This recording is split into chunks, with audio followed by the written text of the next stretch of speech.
everyone, happy Wednesday. It's like 90 degrees out. Finally it's cooled off a little bit. The last 2 days been close to 100.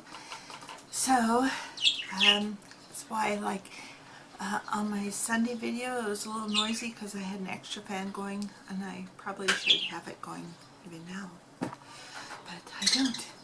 Anyhow, let's talk about finished objects. Oh yes.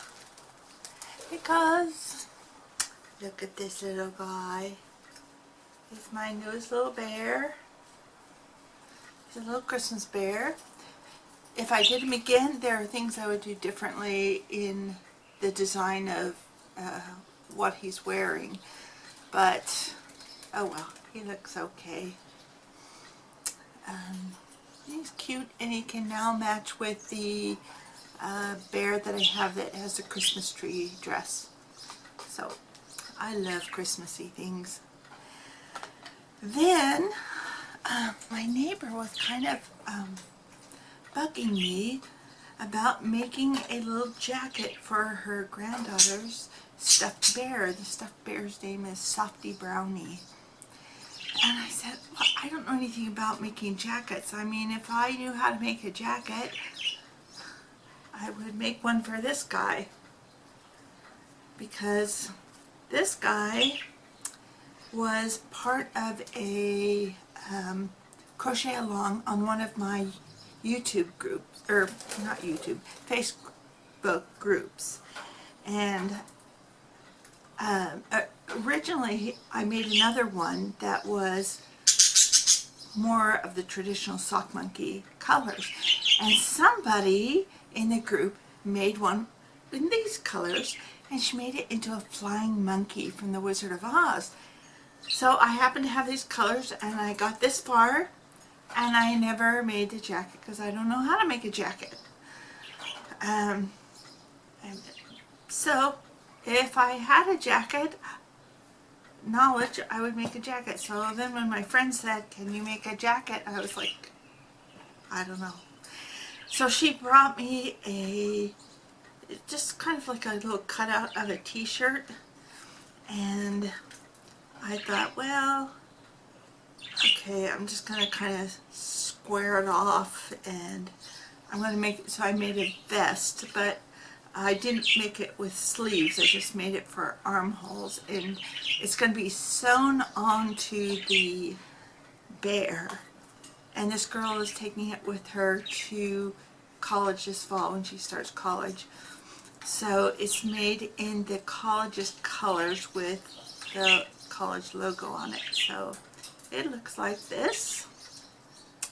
And there's actually two parts. So she's going to have to put the bear inside and then sew the shoulders closed. But that's it. That's my little vest. It kind of gives me ideas for him. Now, even if I make a little jacket for him, I'm going to have to look at some flying monkey pictures to get the colors right. But then I don't know how to, I'm not sure what to do with the wings. You know, do I make it so that the jacket is permanent and I just sew the wings to the jacket and then to the animal, so because of course the wings would have to show. I still don't know how to make a jacket, so I'm not real good at just creating stuff off the fly. I am gonna put a picture up right here of my dad in hospital. Well, actually in the rehab center, wearing the stuff that I sent him, which the hat is enormous on him, but he just now kind of shrunk to a little old man. But he looks happy wearing them regardless. And oh, and I had a meeting with my sister. She came to visit on Monday with my two nieces, and we went around the corner to a Chinese restaurant, and it was so Chinese I couldn't even tell you the name of the place. The menu was totally in Chinese. Excuse me. There were not pictures on the menu, and so we had to ask our waitress what to order.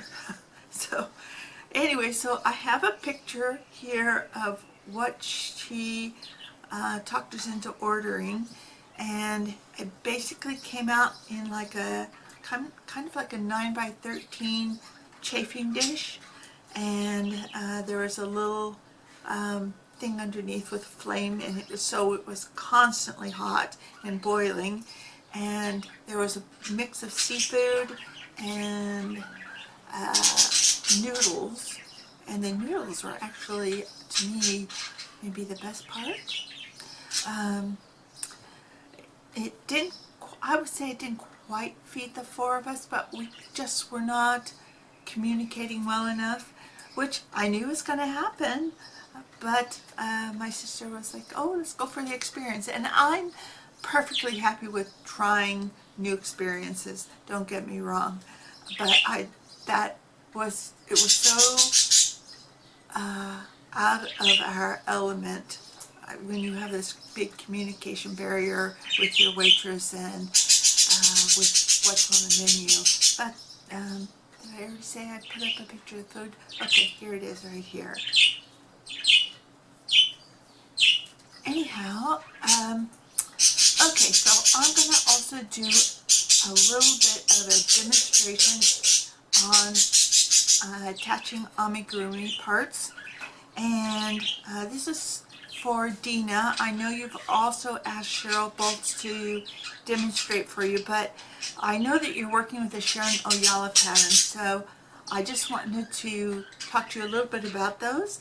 I'm going to make sure you watch my videos actually, but I'm going to put a link to a vlog that I made about putting together the bear and how to attach the parts and how I do it, because what you don't want to do for all of the parts is wait until the very end to put them all on. So basically what I do is, because first of all you have the head and the body are all one piece. So that's really great for anybody who's wanting to learn amigurumi. Do one of Sharon Oyala's patterns, because the head and the body are one, and so that's something you don't have to sew. It's like the head onto the body. So what I do is I start with the head, and I don't do the whole head. I just do it really to about one row below where I'm going to attach the nose, the muzzle. So I do that, and then what I do is I flatten it, and then on that flat edge I count back 3 ridges, and starting between the 3rd and the 4th ridge is where I will attach one ear on one side right on the ridge, and the same thing on the other side right on the ridge, so that you get this. And then I go ahead and attach the muzzle, which I don't have one shown with the muzzle, but I will attach the muzzle, leaving one row available here. You know, you don't want to overlap that one row because you've got to stitch into it. So, I mean, basically, if you're following this particular pattern, when you have decreased to where you have 36 stitches, that's where you stop, or that's where I stop. And notice I always leave in these long tails from after sewing on the ears, because then when I get the whole head stuffed, then I sew these into the head. I don't try to weave them in until the head is fully stuffed. But then I get the whole head made, and I get the eyes in position. And the way I place my eyes is I find the line on top of the muzzle, and I put the eyes like 2 stitches from that muzzle on that line that's right on top of the muzzle. Now that's the way I do it. and I think it looks fine. It looks really cute. I've seen some where the eyes are right on the muzzle, and that's a cute look too. But I've also seen them, well, like this guy that I did. His eyes are too far from the muzzle, and are they even on the same row? Yeah, they're on the same row. They're too far and they're too small.